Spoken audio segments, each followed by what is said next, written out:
All right. Good morning, or good afternoon, depending on what part of the country you're joining us from.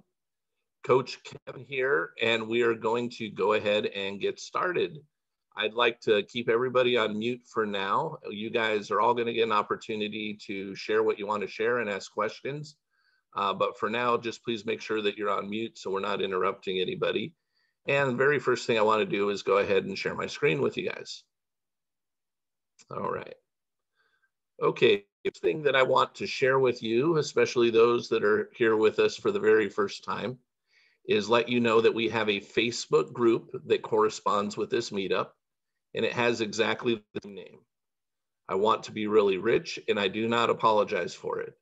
And the way you can find us is go into your own Facebook account, find the set part that says search Facebook, and then when you look that up, you'll be able to find us. Just ask to join us, and we'll be happy to have you with us.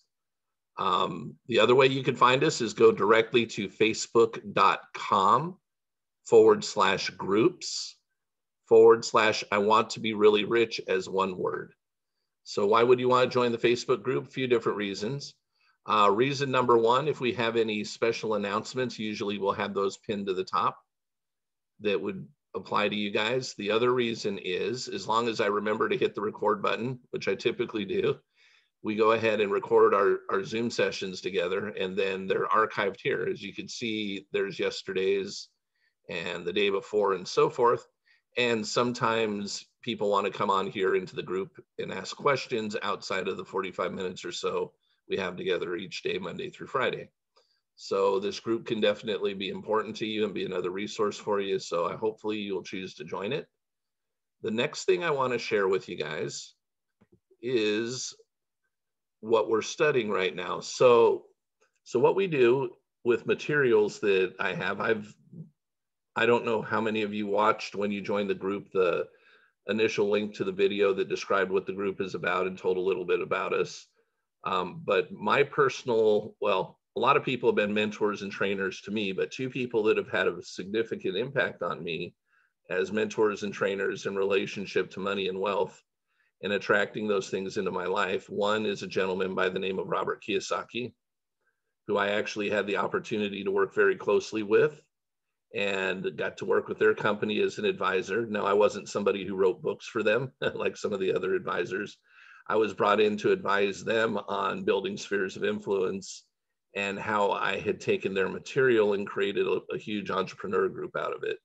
I got invited by Robert Kiyosaki to a partners meeting, and then after the partners meeting, they asked if I would be there to advise them. So I did that from December of 2005 through May of 2006. And I got to see the inside workings of Robert Kiyosaki's business. He and Sharon Lechter were running it at the time. Sharon was his CEO. And I got as much of an education about what they do as they got about what I knew. So it was a great win-win for both of us. Another person who's been big for me as a mentor and trainer is a gentleman by the name of Bob Proctor. Don't know if you know who Bob Proctor is or not, but he's written a book called You Were Born Rich. But what he's probably better known for is he's been very highlighted in both the movie and a book called The Secret, written by Rhonda Byrne. Bob Proctor has been in the personal development field and helping people reprogram their subconscious mind and helping people understand how the laws of the universe work now for 60 years. He's 87 years old, and he first started learning about this and sharing it with others when he was 27. So that's a long time. I don't know of anybody else who has actually done it that long. Bob Proctor has been a mentor, trainer, and coach of mine. I've hired him to do that. I've been a coach for his programs. And at this point, I'm independent, just like many of us. We spread our own wings and do our thing, but I'm still connected with him and his cohorts, his friends and colleagues. What we typically do, though, is we pick some material to go through. Sometimes it'll be something that we go through in one day. Sometimes it's something that'll take a few days. Sometimes it's something that will take maybe even a week or two, depending on what it is. But it's all designed to help you manifest more money and wealth into your life. Now, the previous thing that we studied taught us about we've gone through several things. We started November 5th of last year was when we started this meetup. And we haven't missed a day since then, Monday through Friday, even on holidays. I was here, and surprisingly enough, a lot of you guys showed up too, which thank you for doing that. But what I went ahead and we've been doing is kind of systematically going through material. The first thing we went through was designed to help you understand that being rich and having a lot of money is actually okay, and then how to go about manifesting that. The second thing we went through essentially was material related to the different laws that govern the universe in relationship to receiving money and wealth in your life. A lot of people have heard of the law of attraction, but they're unaware that it's actually a secondary law to the law of vibration, but also unaware that there's actually 7 laws that govern the receiving of money and wealth into your life. Now, if you don't understand what those are and you don't apply them correctly, they tend to work against you. What do I mean by that? Think of a little child, maybe an infant or toddler, crawls up onto a chair and they're right next to the kitchen counter and they're able to climb up onto the counter. Let's pretend it's one of those big islands, right? So this child climbs up and starts crawling, and the child doesn't understand the law of gravity. Why would the child, right? It's too young to know. We haven't really taught it about the law of gravity. And the child goes crawling over the other side. Well, depending on what the material of the floor is made out of, and depending on what part of the child's body hits and how it hits, will determine the injury or worse that happens to the child. Well, you could say the child's innocent, the child didn't understand, why is it that the law of gravity was so mean to the child? The law of gravity was not mean to the child. The law of gravity just is. The law of gravity did its part. Doesn't matter, the child didn't understand it. It suffered the consequences of not understanding because of the action that it took. Well, we suffer frequently when we're trying to manifest and have things go the way we want them to in our lives because we don't understand the different laws and how they work. Now, the cool thing about it is once you come to an understanding and you actually obey those laws, it makes receiving money and wealth into your life so much easier, okay? There's another player in the game, and it's our subconscious mind. We have a conscious mind and a subconscious mind. And our subconscious mind is essentially our autopilot center. It's received programming, whether it was programming we put in there or programming we received by default by allowing things to come in. And when I say allowing, again, just like the little child, things may have been allowed to come in when we were 5, 6, 7, 8 years old. That doesn't mean that that's what we wanted to come in, but we did allow it, because we weren't aware of how to actually filter out what it is that we wanted to believe, and we didn't do anything to stop it. So throughout our lives, we've been receiving input, and when we actually don't reject that input as something wrong, and we accept it as just accept it, the subconscious mind doesn't decide good, bad, right, or wrong. So we have a lot of programs running in us that are in opposition to us receiving what it is we want in our lives. So if we want to receive what we want in our lives, we've got to change the program to work with us instead of fight against us. However, the cool thing is once we get that change made for any given thing it is that we want to receive, and our subconscious mind now accepts that that would be normal for you. Once it accepts something to be normal, even if you haven't physically received it yet, but it makes up its mind because you've impressed upon it what is normal now, it will accept that, and then it becomes your greatest friend in helping you receive it. So when the subconscious mind is working with you and you're aware of how the laws of the universe are working with you and how they govern you receiving what you want, and they're all in alignment with what it is that you want, that is when life is nearly pure bliss, okay? Life becomes so much easier. So we're in the process now of going through a book called The Power of Your Subconscious Mind. I have a Kindle copy, I have an Audible copy, I probably have a paperback copy lying around somewhere. I've read it 3 or 4 times in my lifetime. And after we finished the previous book that we were on, I felt strongly that the next thing to do was help us learn how to reprogram our mind. So that is why we're studying this material at this point. So that you can have a copy yourself and you don't have to go out and buy one, I went ahead and just searched on Google and typed in The Power of Your Subconscious Mind PDF. The author is Joseph Murphy. And organically, I don't know, first, second, third thing that came up is this right here. This particular one that popped up was The Power of Your Subconscious Mind - the Logo Center. Don't worry about the Logo Center. Has nothing to do with it. It just happens to be on a website called logoscenter.org. Don't know why. But what happened, I looked at many of them, but I like this version of it. When I say version, I just like how it was laid out. And when I clicked on it, immediately it jumped over to this. Now it actually brought me to page 1, but I'm going to stay here on 124 where we're at. I didn't have to put in a name or email address or anything, which was kind of cool. And then what I ended up doing is I just went to my download and then downloaded it onto my computer. So you can download it onto your phone, your tablet, your computer, whatever it is that you're using, and have that as material. One, you could use it to catch up with us if you want to.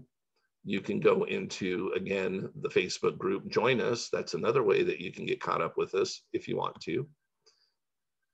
And you would have the same copy of what the other thing that you can go ahead and do, which is fine, is I'm sharing my screen right now. So obviously you guys can see that. You don't necessarily have to go jump and download it right now unless you want to, but you can follow along with me as I share my screen. And so you don't even have to. I just think that this material is powerful enough and helpful enough that you probably would want to get it for yourself. And even if you don't go through all the days that we went through, maybe you decide to just read it and get caught up with us. And if you don't choose to get caught up with us, it's not the end of the world. Just understand that we've been on this particular subject and topic and book for a few days now, actually a little bit over a week, and we'll probably end up finishing it up in a few more days. But go ahead and follow along now. Now, here's how things operate. If you're typing into chat, understand I pay zero attention to chat, okay? And that's because I'm going to give you the opportunity to speak and talk and share what you want a little bit later on. I usually try to save 10, 15 minutes for you guys to do that, okay? The reason I don't pay attention to chat is it just helps me to stay on task and keep things moving along the way we want to. So if you do type anything into chat, others will see it. I won't because I'm not paying attention to it. So I just want you to know that I'm not ignoring, well, yes, I am, okay? But I'm telling you that we'll get a chance to communicate. It's just not going to be through the chat feature. It will be talking to each other in a little while, and you'll have time to do that. So what I'm going to do now is we're going to get rolling with this. I'm just going to have a quick sip of water. I'm going to start reading where we left off yesterday. I will share commentary and thoughts and feelings, opinions with you guys as we go through this, as I feel that they may be necessary or helpful for you to understand it a little bit better. But for the most part, Joseph Murphy, who is the author, has done a good job of being pretty clear about what it is he's teaching. But again, if you have any questions, write them down or hold them aside, and you'll have the opportunity to ask those. You'll also have the opportunity to ask questions that are outside of what we're studying today too. So give me a second to take a sip of water and we'll get going.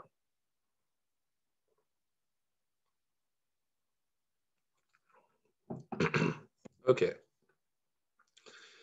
Your subconscious mind and marital problems. Real quick commentary. One more thing really quick. As we go through today, I don't know what it's going to talk about exactly. Like I said, I've read it before, but it's been a while since I read it the last time. And it may or may not talk specifically about money and wealth today. Somebody a couple days ago said, hey, your meetup's misleading because it didn't talk about money or wealth today. And this was a few days ago. And other days it talked a lot about it. Right now we're talking about how our subconscious mind works. We're doing that on purpose so it doesn't sabotage you in attracting money and wealth into your life, okay? So the author is sharing techniques. He's also sharing stories, and he's explaining what the subconscious mind is and how it works. He's been doing that for us for a while now. So if he talks about money today, great. If he doesn't, it doesn't really matter. The meetup is still what the meetup's about. This, you want to go through what he's talking about and learn how to reprogram your subconscious mind so you actually receive what you want. So here we go. Your subconscious mind and marital problems. All marital trouble is caused by a failure to properly understand the functions and powers of the mind. That's an interesting statement. Very interesting statement for people that have had relationship problems. Let's see what Joseph's trying to say here. Friction between husband and wife will disappear when each partner uses the law of mind correctly. By praying together, they stay together. Now, some of you might be religious and go, I prayed with my spouse and that didn't work out. When he's talking about prayer, you'll have to go back a little bit, but it's not necessarily how you think of it in a religious way, but he teaches how to do it in a scientific way that produces specific results. Okay. By praying together, they stay together. The contemplation of divine ideals, the study of the laws of life, the mutual agreement on a common purpose and plan, and the enjoyment of personal freedom bring about that harmonious marriage, that wedded bliss, that sense of oneness where the two become one. The best time to prevent divorce is before marriage. There is nothing wrong with deciding to get out of a very bad situation, but why get into the bad situation in the first place? Would it not be better to give attention to the real cause of marital problems, to really get at the root of the matter in the first place? The problems of marital unhappiness, discord, separation, and divorce are no different from all other problems of men and women. They can be traced directly to a lack of knowledge of the working and interrelationship of the conscious and subconscious mind. The meaning of marriage. To be genuine, a marriage must begin on a sound spiritual basis. It must be of the heart, and the heart is the chalice of love. Honesty, sincerity, kindness, and integrity are all aspects of love. Each partner should be perfectly honest and sincere with the other. It is not a true marriage when a man marries a woman to lift his ego or because he wants to share her money or social position. This indicates a lack of sincerity, honesty, and true love. Such a marriage is a farce, a sham, and a masquerade.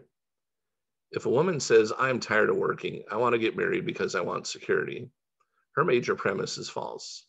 She is not using the laws of mind correctly. Her security depends upon her knowledge of the interaction of the conscious and subconscious mind and its application. A woman or a man will never lack for wealth or health if she applies the techniques outlined in the chapters of this book. Her wealth can come to her independent of her husband, parents, or anyone else. A woman is not dependent on her husband for health, peace, joy, inspiration, guidance, love, wealth, security, happiness, or anything in the world. Her security and peace of mind come from her knowledge of the powers within her and from the constant use of the laws of her own mind in a constructive fashion. How to how to attract the ideal husband. Yeah, please don't attack your ideal husband. Okay.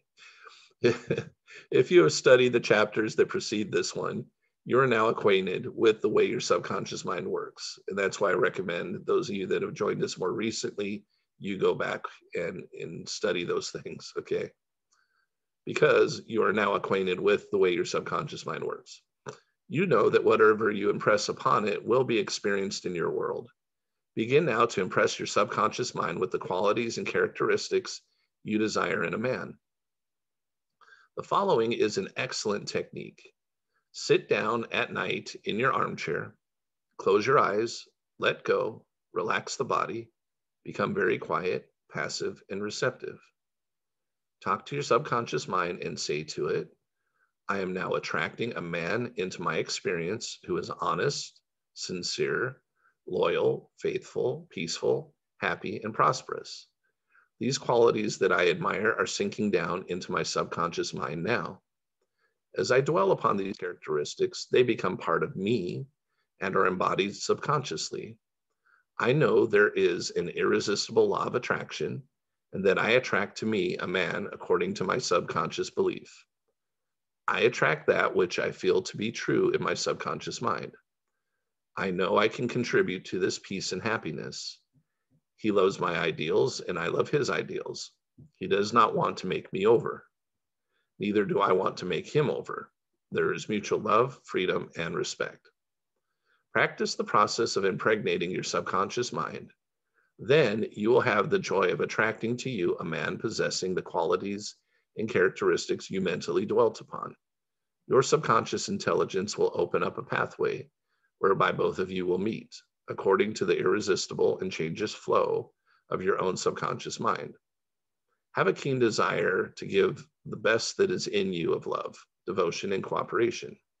Be receptive to the gift of love which you have given to your subconscious mind. How to attract the ideal wife. I'd imagine it's pretty similar. To draw to yourself the life partner that you seek, affirm as follows. I now attract the right woman who is in complete accord with me. This is a spiritual union because it is divine love functioning through the personality of someone with whom I blend perfectly. I know I can give this woman love, light, peace, and joy. I feel and believe I can make this woman's life full, complete, and wonderful. I now decree that she possesses the following qualities and attributes. She is spiritual, loyal, faithful, and true. She is harmonious, peaceful, and happy. We are irresistibly attracted to each other. Only that which belongs to love, truth, and beauty can enter my experience. I accept my ideal companion now. As you think quietly and with deep interest in the qualities and attributes that you admire in the companion you seek, you will build the mental equivalent in your mentality. Then the deeper currents of your subconscious mind will bring both of you together in divine order. No need for third mistake. Recently, Sheila B., a woman with many years of experience as an administrator, said to me, I have had 3 husbands and all 3 have been passive and submissive. They all depended on me to make all decisions and govern everything. Why do I attract such men? I asked her if she had known before getting married the second time that her prospective husband had a similar character to her first husband. Of course not, she said emphatically. If I'd known he was such a milquetoast, I wouldn't have anything to do with him, and the same goes for my third.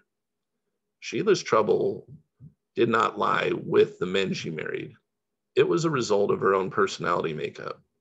She was a very assertive person with a strong need to stay in control of every situation she found herself in.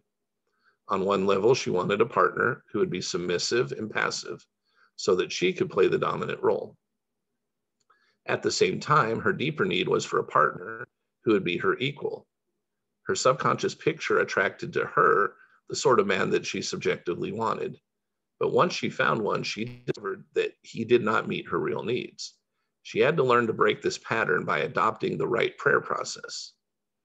How she broke the negative pattern. Sheila B. finally learned a simple truth. When you believe you can have the type of partner you idealize, it is done unto you as you believe. To break the old subconscious pattern and attract to herself the ideal mate, Sheila used the following prayer. I'm building into my mentality the type of man I deeply desire. The man I attract for a husband is strong, powerful, loving, successful, honest, loyal, and faithful. He finds love and happiness with me. I love to follow where he leads. I know he wants me and I want him. I am honest, sincere, loving, and kind. I have wonderful gifts to offer him. They are goodwill, a joyous heart, and a healthy body. He offers me the same. It is mutual. I give and I receive. Divine intelligence knows where this man is, and the deeper wisdom of my subconscious mind is now bringing both of us together in its own way, and we recognize each other immediately. I release this request to my subconscious mind, which knows how to bring my request to pass. I give thanks for the perfect answer. She prayed in this way every day, first thing in the morning and last thing before going to sleep. She affirmed these truths in the confident knowledge that through frequent occupation of the mind, she would reach the mental equivalent of what she sought. The answer to her prayer. Several months went by. So see, she had to keep going with this. She didn't just do it one time. Several months went by. Sheila had a number of dates and social engagements, but none of the men she met was what she was looking for. She began to wonder if her request was hopeless. She found herself starting to question, waver, and doubt and vacillate. At that point, she reminded herself that the infinite intelligence was bringing it to pass in its own way. There was nothing to be concerned about. When she received the final decree in her divorce proceedings, it brought her a great sense of release and mental freedom. Soon afterwards, she took a new position as head administrator in a medical group practice. The first day she was on the job, one of the senior physicians came by her office to introduce himself. He had been out of town at a medical conference the day she had interviewed for the position. The minute he walked in, she knew he was the man she was praying for. Apparently, he knew it too. He proposed to her before a month had passed. Their subsequent marriage was ideally happy. This physician was not the passive submissive type. He was a strong, confident, and decisive, well respected in his field, a former college athlete. He was also a deeply spiritual man. Sheila got what she prayed for because she claimed it mentally until she reached the point of saturation. Let me repeat that. Sheila got what she prayed for because she claimed it mentally until she reached the point of saturation. In other words, she mentally and emotionally united with her idea, and it became part of her. Should I get a divorce? Divorce is very much an individual question. There cannot be a general answer that is valid for everyone. In some cases, of course, there should never have been a marriage in the first place. In other cases, divorce is not a solution. Divorce may be right for one person and wrong for another. A person who is divorced may be far more sincere and noble than many married people who are perhaps living a lie. For example, I was once consulted by a woman whose husband beat her and stole from her to support a drug habit. She had been brought up to believe that marriage is sacred and forever, and that consequently divorce is immoral. I explained to her that the true marriage is of the heart. If two hearts blend harmoniously, lovingly, and sincerely, that is the ideal marriage. The pure action of the heart is love. Following this explanation, she knew what to do.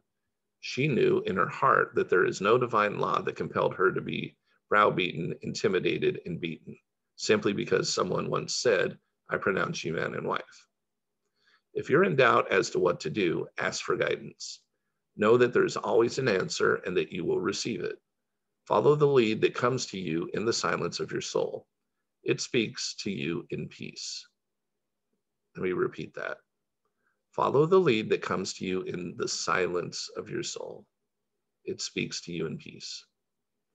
Drifting into divorce. I once spoke with a young couple who had been married for only a few months, but were already seeking a divorce. I discovered that the young man had a constant fear that his wife would leave him. He expected rejection and believed that she would be unfaithful to him. These thoughts haunted his mind and became an obsession with him. His mental attitude was one of separation and suspicion. She felt unresponsive to him, but this was a result of his own feeling. The atmosphere of separation operating through his subconscious mind brought about a condition or action in accordance with the mental pattern behind it. There is a law of action and reaction, okay, or cause and effect. And the thought is the action, and the response of the subconscious mind is the reaction. His wife left home and asked for a divorce, exactly what he had feared and believed she would do. Divorce begins in the mind. Divorce takes place first in the mind. The legal proceedings follow after. These two young people were full of resentment, fear, suspicion, and anger. These attitudes weaken, exhaust, and debilitate the whole being. They learn that hate divides and that love unites. They begin to realize what they had been doing with their minds. Neither of them knew the law of mental action, so they didn't understand what Joseph's talking about in this book and what he taught in the previous chapters so far. They were misusing their minds and bringing chaos and misery on themselves. And by the way, we do that to ourselves financially too. We either are in harmony with the laws in our subconscious, or we're in disharmony. Harmony brings what we want. Disharmony brings chaos, or the opposite of what we want. At my suggestion, the couple got back together and experimented with prayer therapy. They began to radiate love, peace, and goodwill to each other. Each one practiced radiating harmony, health, peace, and love to the other, and they alternated in the reading of the Psalms every night. As a result of this sincere effort on their part and the impregnation of their subconscious minds with beneficial impulses, their marriage is growing more beautiful every day. Okay, let's see, where are we?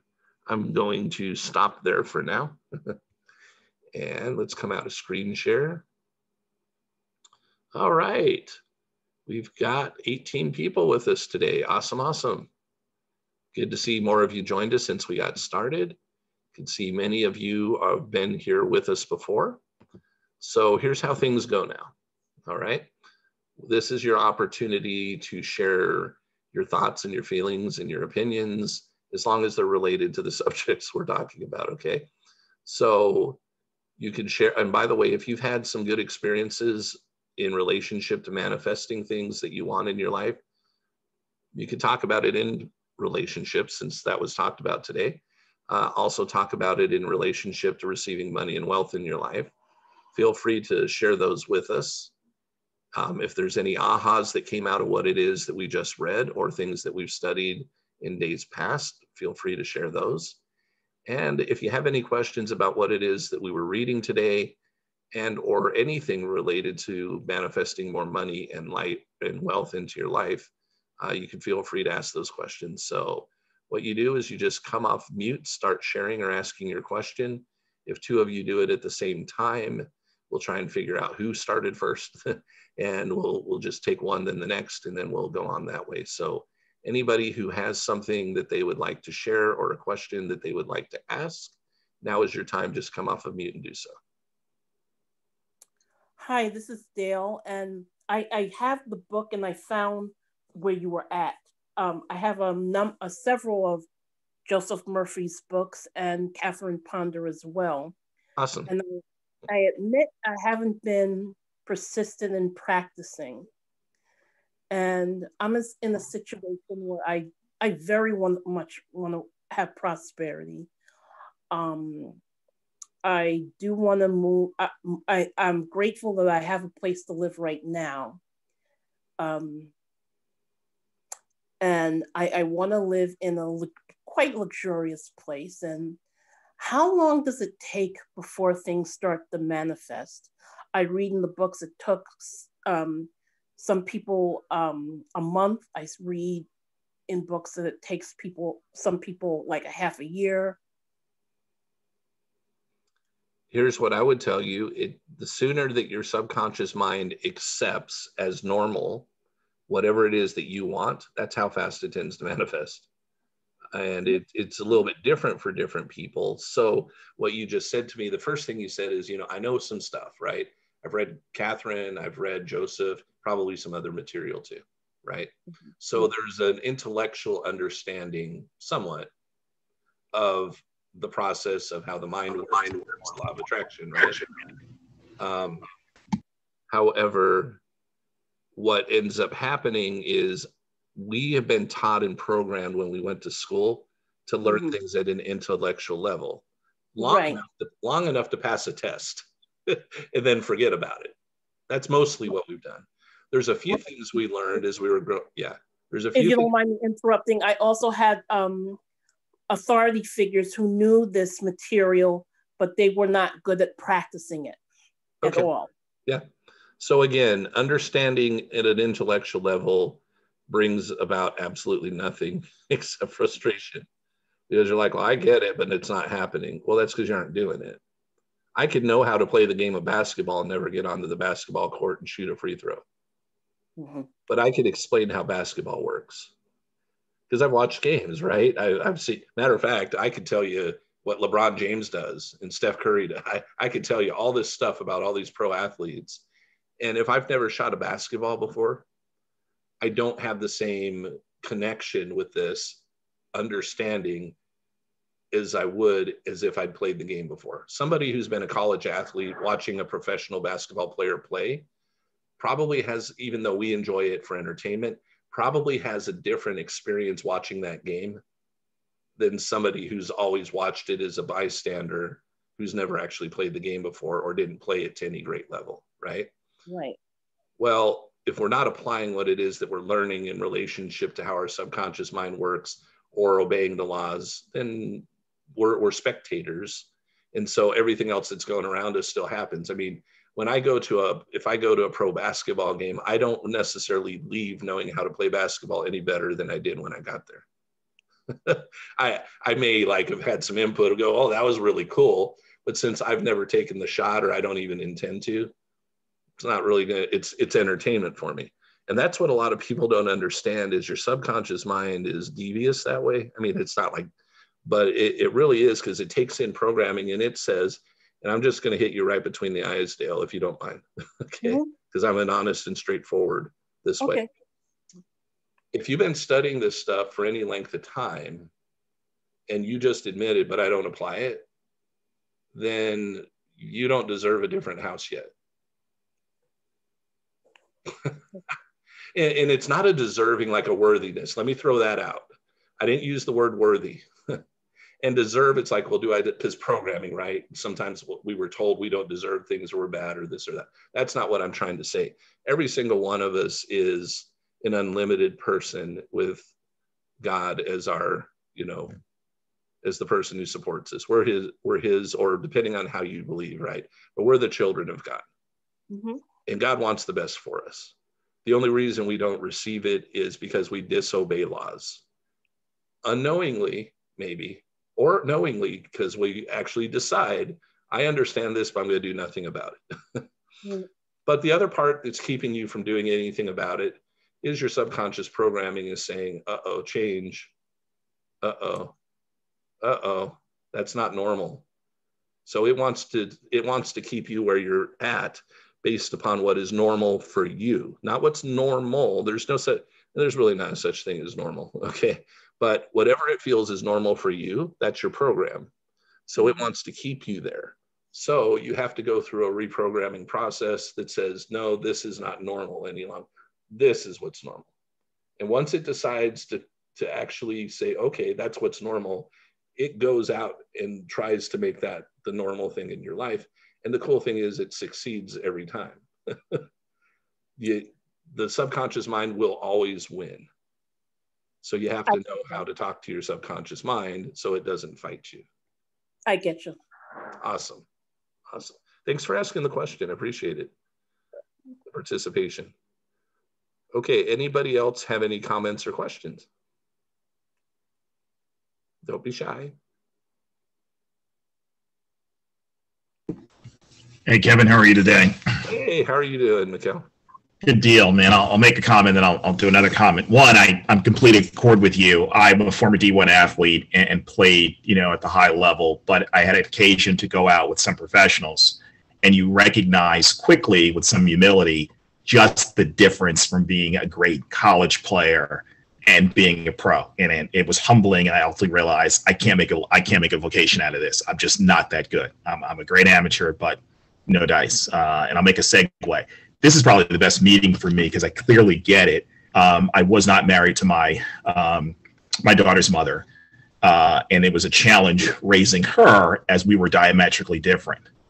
So then when I began looking for a mate, I went the exact opposite. It was pedigree, income, everything. And my marriage, I'm embarrassed with this group to say how long it lasts. It was a very short. While we looked good on paper, it was for all the wrong reasons. And then when I looked toward myself and said, you know what, I'm probably creating this union because it really looks good and we'll have this whole power couple thing. And she certainly was much more successful than me. I was absolutely miserable. When I looked to myself and said, I can attain all of those things that this person has on my own. I don't need to rely on someone else for it. I'm in a much better relationship now with someone who's more aligned with what I look for. And I didn't have to worry about all the pedigree and all the financial piece. So what you said resonated, just going after someone that wasn't aligned for me. Even though it had all the trappings that I thought, it didn't work. So I get it. This was a very good meeting. Awesome. Hey, it didn't even talk about money. Yeah, that's interesting. Yeah. God knows what we need, right? Yep. Yeah. Sometimes we got to hear something from a different perspective for it to actually work for what we're trying to accomplish. Yeah. Awesome. Thank you. Okay. Any other comments or questions? Hi, Kevin. It's me, Tanya. Hello, everyone. Hi, Tanya. I'm sorry I can't show you my face today for whatever reason. My bandwidth is not allowing video. That's okay. But this resounds with me, and let me explain. I was happily married, at least I thought I was. And I know now that I broke certain laws and we ended up getting divorced. And it took a long time for me to heal from all of that. Today, or let me rephrase this, about a year ago, not even realizing it, I wrote down on a piece of paper the qualities that I wanted in a future person, should God be so kind as to deliver that. That's awesome. And just happen chance, my best friend got married, and his best friend was there, and we met. And he actually just left. He was visiting for the holidays. It's the second time we've spent dedicated time together. He's all of the things on the list. I mean, it's kind of weird, but he's all the things on the list that I wrote down. And yet he said something New Year's Eve, which stopped me. And I wanted to talk to him about it, because he proclaimed that he was a cobbler and that the US was built on cobblers. And I really had to think about that. That kind of threw me for a loop, because I don't look at myself as a cobbler. I don't think of anybody in that way. You know, I believe, like you believe, and we all believe, that we have infinite ability and we can make a choice to do and be what we want to be with God's assistance, right? And again, now knowing, obeying that law and working to have your subconscious in accord. So I feel like I've been a little bit unfair, because when he said that, I started thinking in my head, well, wait a minute, you know, is this really my ideal person? You know, when I'm striving for a greater level in business, I'm trying to be successful and give back to the world as much as I can. So I realize after today, right, just today now, this has really helped me, because perhaps I'm being unfair. And maybe he could also get a little bit support from me that says you can be anything you want to be. Mm-hmm. So I just thought I would share that, and maybe hear a little bit of commentary from you on that, and for all of us. Thank you. Yeah, you're welcome. Is he a peach or a cherry cobbler? I'm just kidding. I actually started laughing about that. Are you cherry, peach, apple? Like what kind of cobbler are you? I did that as well. I did, and I laughed about it because it should be laughed about, right? Yeah. But it's also part of your subconscious mind. So. So the commentary here, real quickly, is that the next time you get to, you know, as you get to interact, find out what this person's life, what, you know, hey, if everything happened the way you wanted, you know, I know you talked about the cobbler and the world's built upon that, but let's pretend that you and the world. So, because here's the thing. He identifies himself with the world. So if you pull him out of the world and say, hey, if you're wealthier, his subconscious mind is going to fight that, because he's going to go, well, I'm part of the world. So what you want to do is say, but let's pretend that the world has changed now, and that everybody really truly has the income and lifestyle that they want. It's been now granted to the entire world, not just to a few, because his brain is thinking competitively. What is it that you would actually want your life to be like? Like, what would you do? Where would you want to live? What would you want to do for fun? What is something that you've really wanted to either be, do, or have in your life that so far has eluded you? And see if he'll talk about those things, open up, and do so in a joyful way. If he fights that completely, then what I would say to you is, here's the cool thing about the law of attraction also. It mirrors back to you closely what it is that you put out. Now, I'm not saying you don't believe in any of these things. Just go, okay, you know what? If God could present this person to me, God could present someone to me very similar to this person that has all those qualities and is willing to go forward and dream with me. There's not just one person out there that actually could be a good companion for you. Some people talk my soulmate or whatever, that, you know, and it's the one person out of the billions on the planet. And by the way, you know, when I've been married 27 years and still am married. And, you know, yeah, she's awesome. Okay, so be careful how I talk. But what I'm getting at is that if I had never met her, which I met her because of the vibration I was in and the vibration she was in, if that never would have happened, I would have ultimately, and I know this now because of how the laws work, ultimately I would have met someone compatible. that I would have been happy with, just like I am now, right? So I'm not trying to I'm not trying to say, you know, but the whole soulmate, one person on the entire planet that's for me and nobody else, if it's not that person, it can't work. That's totally the opposite. So I would say that good for you, what you wrote down, you got it. Did you write down that that person had dreams and goals and vision?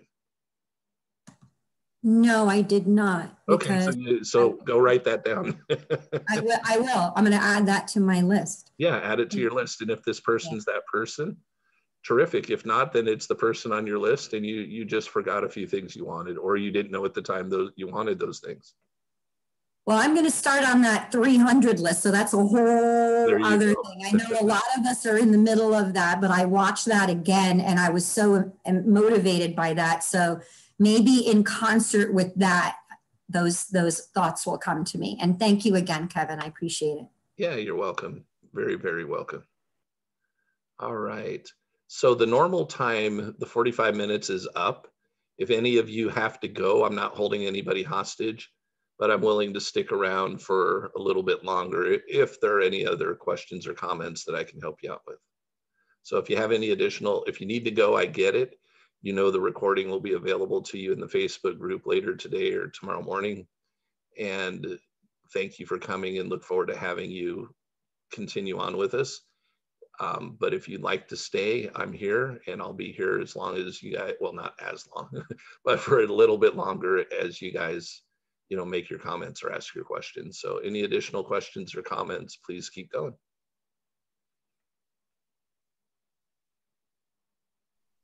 Thank you, Karen. I'll see you in the next meeting. Okay. Great. Awesome. Awesome. Awesome. Yeah, see you next time. See you, everybody. All right. Thanks, Dale. Bye. Bye. Anybody else?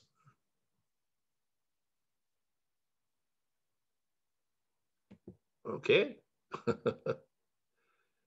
Anything you feel you want to say or ask that if you don't do it now, you won't sleep well tonight?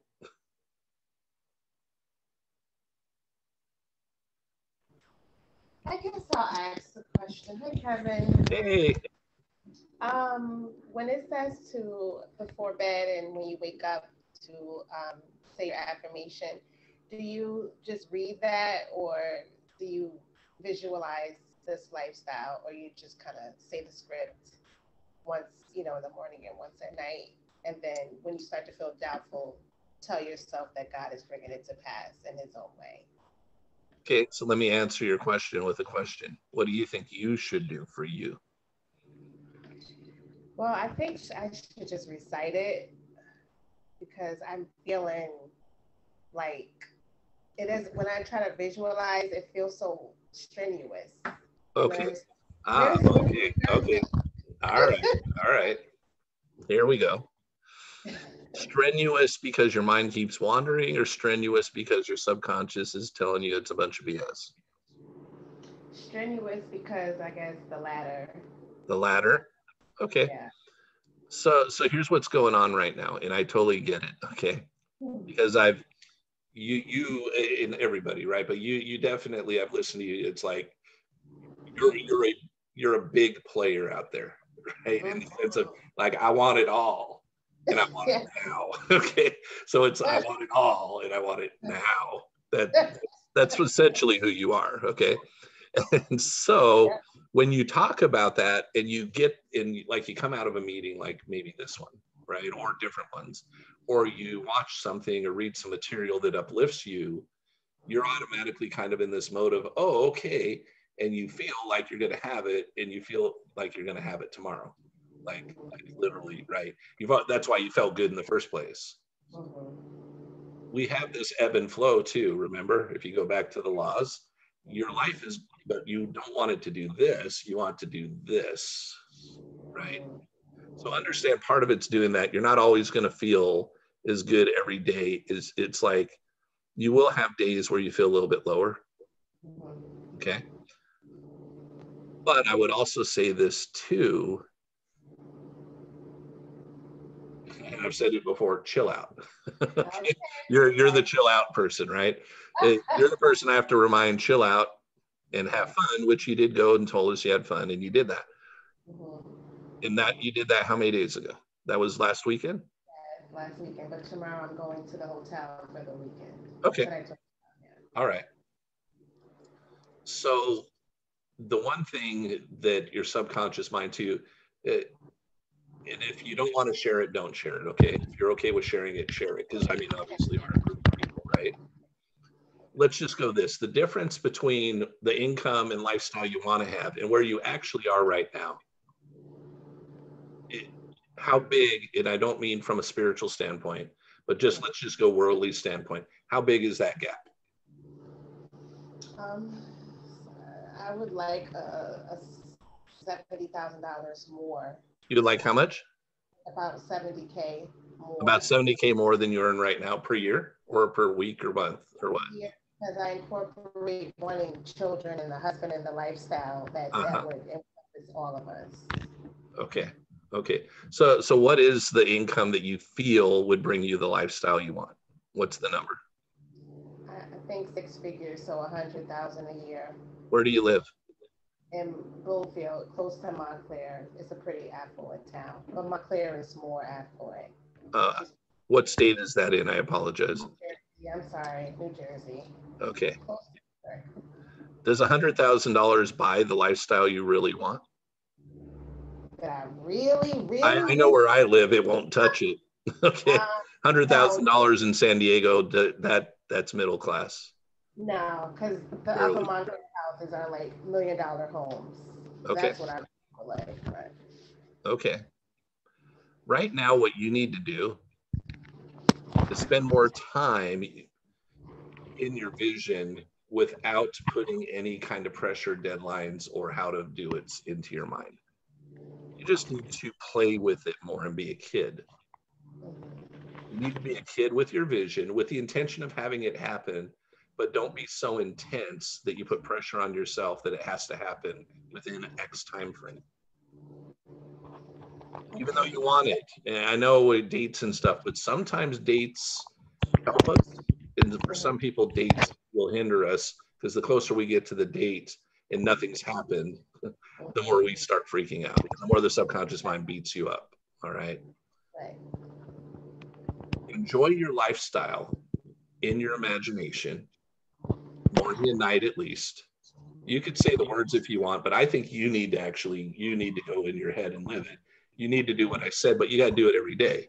If it's a house, go into the house and use the house the way it would be used. If it's a car, drive the car the way you would drive it, right? Do everything you would do as if the money was already there. But in this case, when I say the money's already there, don't put $100,000 as your goal, put the lifestyle as your goal. Okay. It's probably going to take more than 100,000 for you to really live the way you want to live. Okay. Because I want a housekeeper and a maid and a chef. Yeah. So and they want to get paid too. Okay. And I'm noticing I'm doing little things now. Like I don't want to do my laundry. I'm like, drop it off just to pretend that I'm already where I want to be. Yeah, and that's good as long as you feel good while doing it. If you freak out when you do it because it costs X amount of dollars, it's not helping you. If you feel good while you're doing it, it's actually helping build your faith because it actually is giving you the right feeling. Yeah. So pay attention throughout the day to how you feel. And I've got a book for you. Okay, I just ordered the book you recommended before. Which one was? Oh, that was I'm Rich Beyond My Wildest Beyond My Dreams. Has it shown up yet? On Sunday, but I will be at the hotel. But when I come home, that's the first thing I'm going to do is open it up. Okay. Then I'll hold off. I'm not going to tell you the other one. No, please, no. Okay, I'm going to give it. I'll give you the other one, but I want you to get this one on audio. Okay. Okay, you can get it also on Kindle or paperback, but I want you to get it on audio. Hang on a second. I think I know the title, but I want to make sure I'm giving it correctly here. So hang on. And by the way, for those of you who are listening, because I know you're listening, so some of you are going to go out and get it too. Even though this is direct for her, that doesn't mean it's not good for you guys. Okay. But the reason I'm bringing this up is because there are certain people and authors and works out there that some people go, oh, that is perfect for me, and some that you might actually go, uh-oh, that's a little woo-woo for me. This one could be woo-woo for some of you guys. Okay? But it's called Money and the Law of Attraction. Oh, at Abraham Hicks. Uh-huh. You have it already? I read that in like 5 years ago, but I can get it again. Get it on audio, though. Audio, okay. Get it on audio because essentially the book was transcripted. Right. So on audio, you're going to get all the, it was essentially them recording themselves, and then it was turned into a book later. Okay. You're better off, I think, for you personally to do it on audio. Okay. I will be doing that tonight. And I did have one more question, Kevin, because I noticed that I attracted 2 different men, and both of them were in a relationship. And I don't know why I've attracted men that profess this love for me, and then I feel torn because I don't want to believe that that's what I deserve, someone that's already entangled, but then they tell me one thing, and then I'm like, are you the one? You're attracting married men, or you have? That's been your pattern? Men that have baby mamas, men that have children on the way. I'm like, what the hell is my curse? I cannot do that. Have you ever dated one that you knew was married? No, I did have my ex-fiance, and when we separated or broke up, he was engaged to someone else, and for a couple of months we did engage, but once he got married, we stopped, and he actually named his daughter my name. And I'm like, you're weird, but no, I've never been a side chick. Okay. So have you ever done what some of these other people said they did? Pull out a list and write down exactly what you want? What I am or what they are? What you want in a husband. Oh, what I want in a husband. Oh yeah, my list is on my bookshelf right now. So what is missing from your list that will protect you from attracting the men that are already in relationships? Well, the word I have up there is honest. So I would think. Well, are they lying to you at first and you find out later secretly, or they say, hey, I like you and I'm married? They told me at the end of like a month. And I kind of had a feeling because my intuition kind of gave me guidance. But once I found out, I'm like, oh, you scumbag. Tell me your intuition again. It what? It kind of gave me this like nudge that something wasn't right with that person.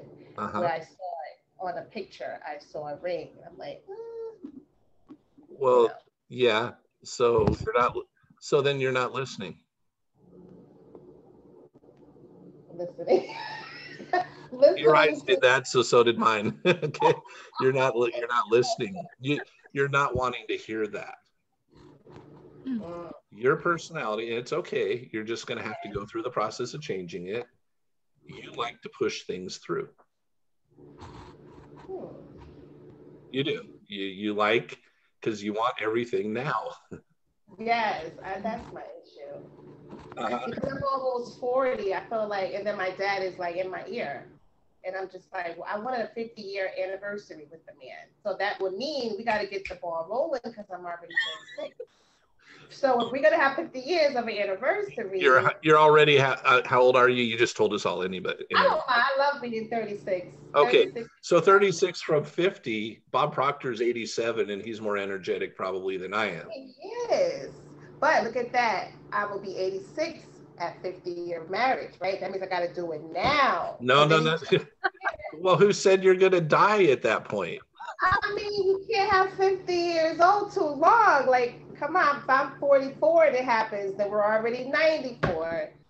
That is crazy. You're taking all these you're taking all these things that are only symbols. 50 years, this, that, or the other. I liked what Mikkel said earlier, right? He got into a relationship because it was pretty much symbolic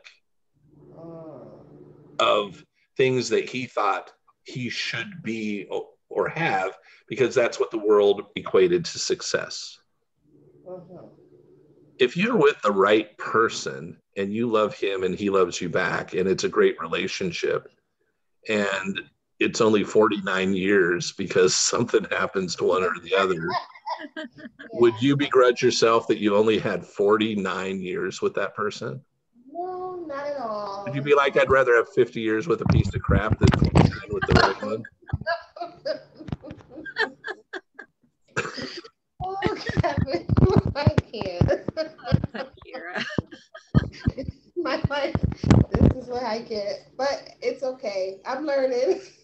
It's all right. I've got to I'm beating on you a little bit because you're fun. You can take it. Okay. Oh, Jesus. Yeah. But the other reason too is because I know you can do this. When it does finally click for you that you need to chill out, be patient, have more fun, enjoy it, then things will happen. Let me give you another piece. This is to everybody, a piece of advice that when I get stuck on something it is that I want, like I'm getting that nervous feeling. If I'm unable to change that feeling by coming back to the thing I wrote down or the thing I've been visualizing, and I'm still having a little bit tougher time, here's the cool thing. You cannot feel good about anything. So it doesn't have to be the thing you're thinking about. You cannot feel good and attract bad at the same time.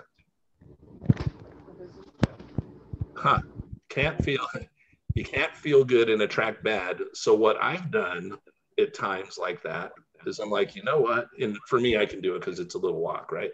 It's like, I'm too focused on business or my goal or my dream. I need to go get away from that and do something that's fun, that's totally unrelated. So for me, that means go to the beach. And then I go to the beach and I recharge and I have a fun, happy day. And a lot of the other things resolve themselves. So my trip tomorrow to the hotel could be my fun. Yeah, it could if you make it intentionally, right? But what it is if you know you're feeling bad, if you watch the movie The Secret, Bob Proctor talks about, hey, if you could change it in an instant. You know, think about a piece of music you like. Or think about someone you love, maybe a baby, and then the baby cries, the baby one that you love. But the point is, we can change. If we're feeling bad, we're not supposed to stay there. Feeling bad means all that is a reflection back to us that whatever it is that we were thinking that caused that bad feeling is not going to bring to us what we want. Now, thank goodness it doesn't appear instantly, or else every time we feel bad, something crappy would happen right away. Okay, but it doesn't necessarily work that way. But you know that if you stay in that funk, you're going to receive what the reflection of that.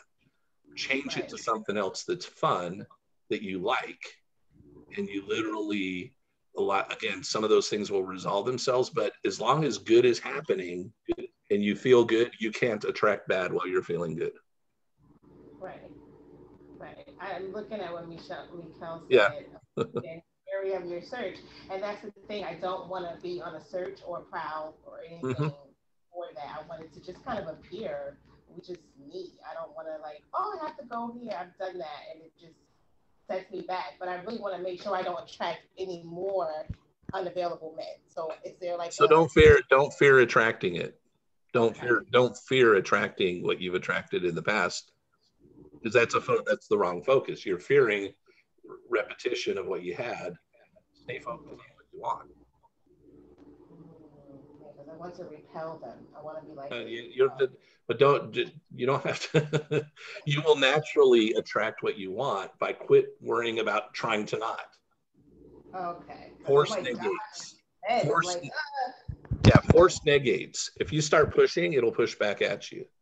The universe pushes back at you.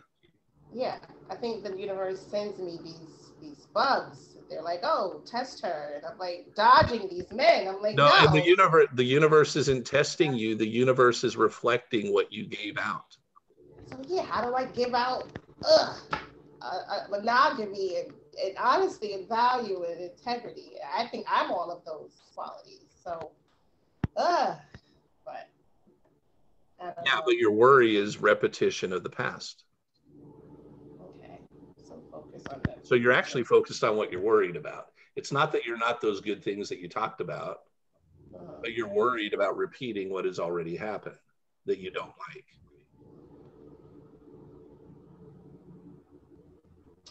So I gotta remove the worry. Okay. But I'll chill in the process because I don't know how to stop worrying yet. I'm learning. Yeah. You know more than you think you know. You just aren't quieting yourself and talking to God. You're telling God things, but you're not talking like we talked about the other few days ago when you said, I'm going to go back and watch that recording. I did. I wrote down what you said, and I utilized that for marriage and wealth and the business. Awesome. So it's been a whole, not even a week.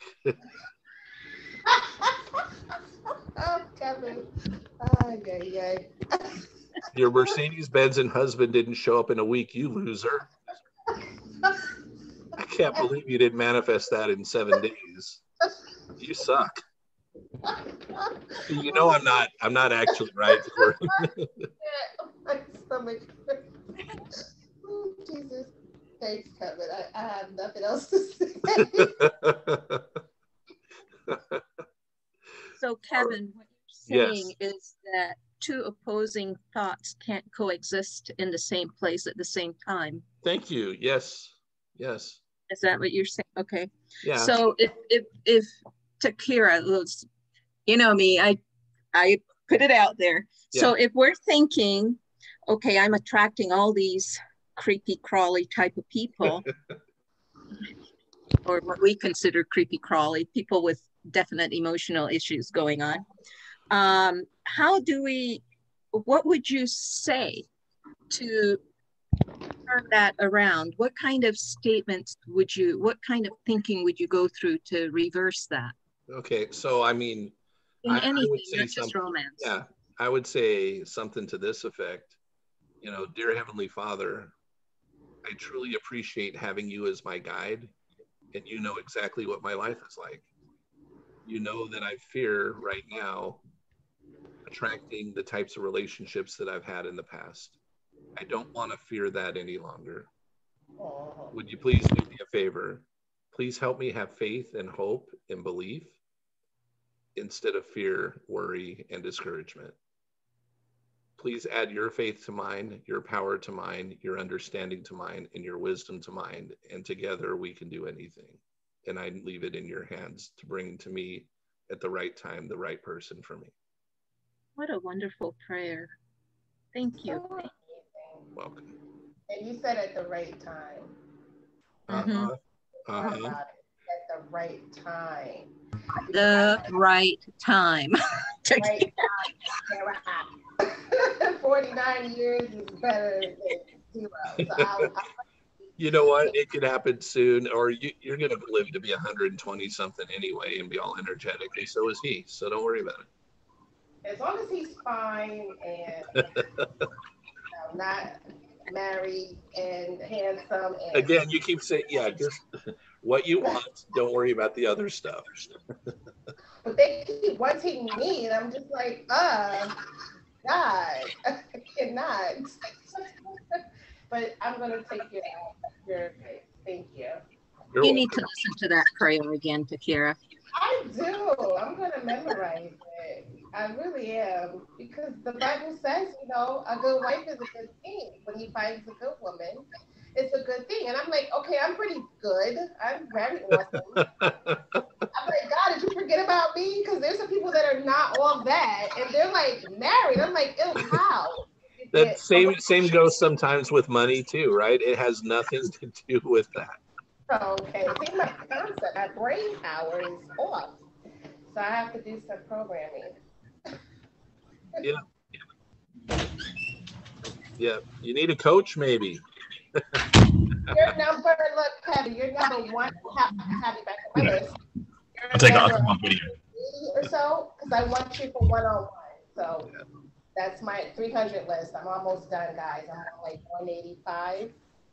So, yeah, it's really hard though. You're saying there's some discouragement today. You need to do something that makes you happy. Well, I got my nails done already. I don't know what else today. That fixes everything. I don't know what else to do. I don't have to go for a wall. That's boring. Making a slight segue, Kevin. Can you? Hey, yeah, go ahead, Mikkel. Yeah, making a slight segue. Can you speak to yesterday? I did that, which I never do. I actually took yesterday off to kind of have a therapy session and just doing therapy shopping. And then everything in DC was crazy. And so my daughter travels a lot. I wanted to make sure she wasn't, headed there. And I stayed up till late last night just watching this. And for those of us that are always in this positive vibration, this is such an uncertain time. Mm-hmm. It was rough. Yesterday was definitely rough. Yeah. So again, I've said this before, if you are or you're exposed to something that brings you down, think of it as somebody just threw mud on you or they piled manure on top of you. I know that look on your face like that's disgusting, right? But let's put it this way. If that were to happen, first of all, if it's a person that in your life all the time, how long are you going to hang out, right? But let's just say like DC or whatever, it's an event that happens or an occurrence that's not frequent, right? So but it happened and now you're like, ugh. And this goes back to Kira too. How long are you going to wait to take a shower? Oh, we're doing it immediately, getting it off me. Right. So that's what we need to do when that happens to us with the different tools that we have available in the different books that we read, the audios we can listen to, the videos we can watch. What some people do is they go, oh, that sucked. And then they go to Netflix and they turn on Criminal Minds for 3 more hours. Yeah. Right. It's so you're actually taking that and you're taking an even deeper dive. I'm not saying Criminal Minds is bad or good, but if that's what's going in your head before you go to bed, right now you're just continuing on with this depressive feeling. Right. What you have, and you'll keep going down that path. What you have to say is, okay, shake it off. I don't like this. Shut it off, and go find something that you really do like. To go back and take your shower. Yeah. Go take your shower. Put on clean clothes, and you got to get out and get yourself out of it. Yeah. But you're subconscious because the way the world works, it's like, oh, go look again, go look at this is where you have to get used to it. I've had days where I'm like, I can't read or listen to anything more that's good because I'm tired of good. Like, well, that's not the best way to think, right? But that's where I know my subconscious mind's fighting me then, because I have a choice to do what I want with my day. And if I choose to input, and I say choose, right? If I choose to input into myself stuff that's garbage, then I should know what the outcome is going to be ultimately. Okay. Definitely well needed because we had a long night last night. Yeah. Lillian, I think you might have wanted to say something or comment. I saw you come off for a second. Hi, yes. No, I was just going to say that maybe she should watch the movie The Secret because it will change your attitude a little bit. Yeah. So that was all. That would be a good thing. I'm not busy today. I watched that this morning, actually, today at about 9:30. It took me 2 hours. I did that this morning. So maybe that's why I'm attracting this conversation. Yeah, because you've got some blind spots right now. And you need to taking those on. Yeah. But go just do something that's enjoyable. Or if that's even hard to do right now, put an audio on that is related to positivity of some sort and just go lay down. That's a good idea, to just lay down. I don't feel like being in the world today because I feel like tomorrow is my big exciting day. Okay, well that's it too. You're anticipating something big today, or tomorrow, so today doesn't seem. But yeah, put on something that is uplifting, that you can chill and just go lay down and chill out. Kevin, I love that idea. All right. Kevin, yesterday, with all that going on, like Mikhail said, I was watching some of it, not much. I just watched a little of it. And it kind of breaks my heart too, because I grew up in the DC area in the 70s and it was beautiful. We had such a good time playing around in DC. So I'm watching all this and I started feeling this real tension and tightness. And I thought to myself, Rika, shut it off. Can There you you go. control, are you able to do something about it? No. Are you in control of it? No. Are you part of it? No. So I shut it all off and I went to do something, not necessarily fun, but something that is part of my life and part of what I have control of, and just shut that off and went on my own road. There you go. Good job. Good job. Cool. All righty. Unless there's maybe one last question or comment, anything else? Going once, going twice, going 3 times. All right. Hey, I appreciate everybody that's been with us today. This has been enjoyable, and I look forward to seeing you guys tomorrow. Thank you, Kevin. Thank you. Bye, everybody. Thank you, Kevin. You're all very welcome. See y'all tomorrow. Bye-bye. Thank you, everybody. Bye-bye.